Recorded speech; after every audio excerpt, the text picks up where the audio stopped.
Today we're going to read a book called Too Many Toys by David Shannon. It was published by Scholastic, and it was birthday of the book. It was published in 2008, and David Shannon does do all of his own pictures too. You may look familiar. You may have read some of his other books too, like No David. I think that was one of the books he read.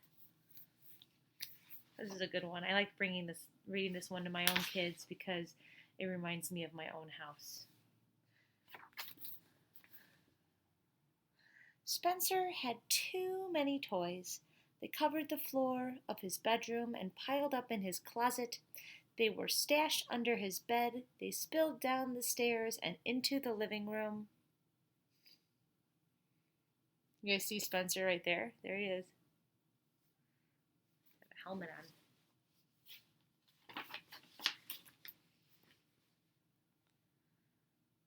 He had big toys in the backyard. Look at that. He had little toys in the bathtub.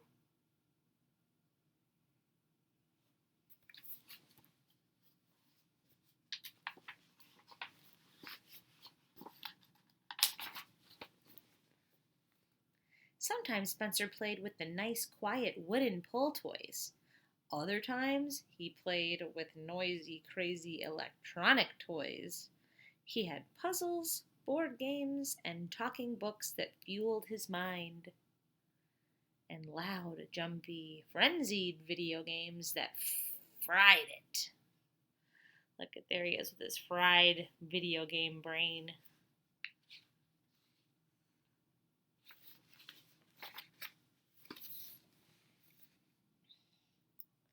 He had a fleet of planets, trains, and toy boats, and a convoy of miniature trucks and cars.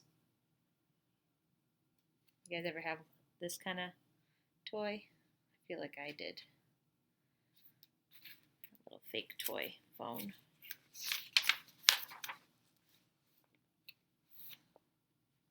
He also had lots and lots of musical instruments, art supplies, and alien spaceman weapons. Oh my goodness, look at this mess. Oh, his poor mother and father.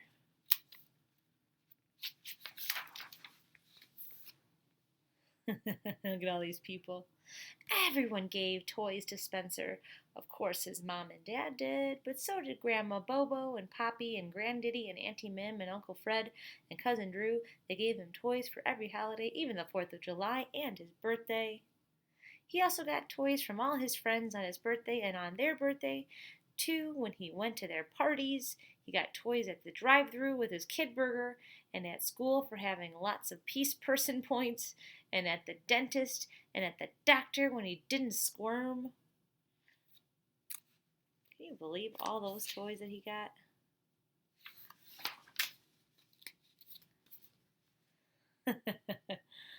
That's a lot of toys.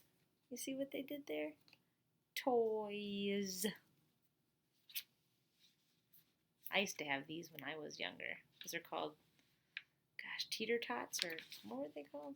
Tinker Toys? Tinker Toys. Yeah. Here we go. This looks familiar to Miss Ullrich here. Okay. They were becoming a household hazard. Have you ever stepped on a Lego piece in your bare feet? Or a jack?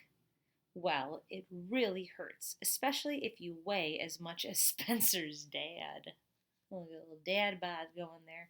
So there's the Legos, and I was hoping to see a picture of a jack, and I see it right, that little thing there. See this?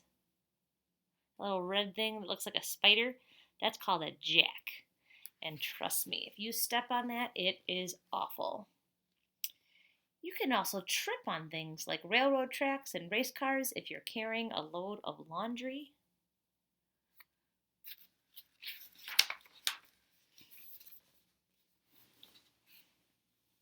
One day, Spencer's mom had it up to here with all the toys. "Spencer!" she yelled on her way upstairs. "You have too many toys." "That's impossible," thought Spencer. Then she said, "We're going to get rid of some of them." Oh my gosh, look at his face. Total fear. "That's a catastrophe." "Pick out which toys you don't want," she ordered, "and put them in this box." "But I love them all," Spencer cried.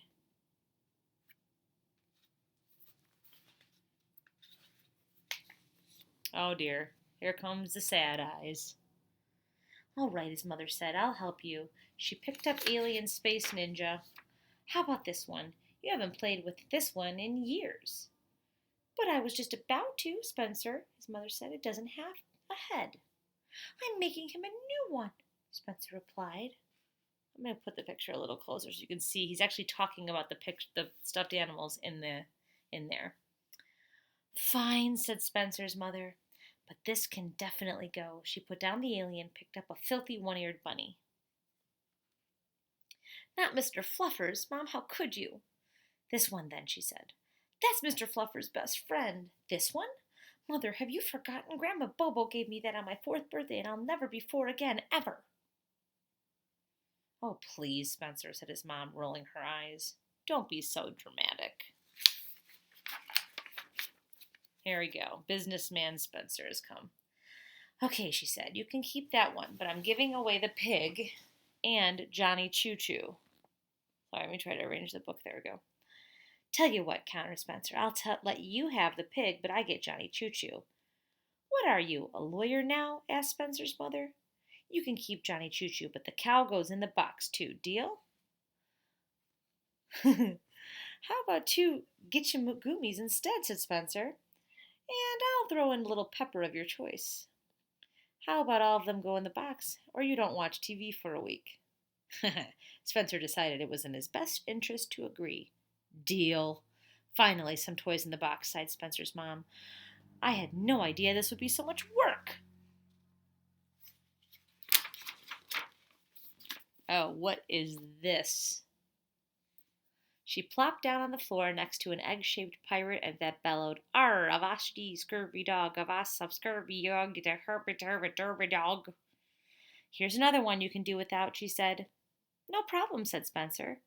His mom nearly fell over. "What? You're going to give it up just like that?" "Sure," Spencer replied. "That's Dad's." Little stinker. Whew, sorry. So Spencer and his mom went through every toy box and looked in every closet and under every bed until they had haggled and wrestled and argued over every toy in the entire house. Finally, they were finished and his mom had a cup of hot tea and a short rest. Look, there's a recorder in there. What else we got in there? There's that toy, that broken one. A plunger? Mr. Pig, aw, he looks so sad. He's like, "Why me? What did I ever do?" Oh, brother. Look at this mess. Can you see that okay? Then she went upstairs to begin loading the toys in the car, but instead of a nice, neat box of toys all ready to go, she saw a big, messy pile of toys all over the floor. "Spencer!" she screamed. "What have you done? We had a deal." "You were right, Mom," Spencer called from his bedroom. "I do have too many toys, but we can't give away this box."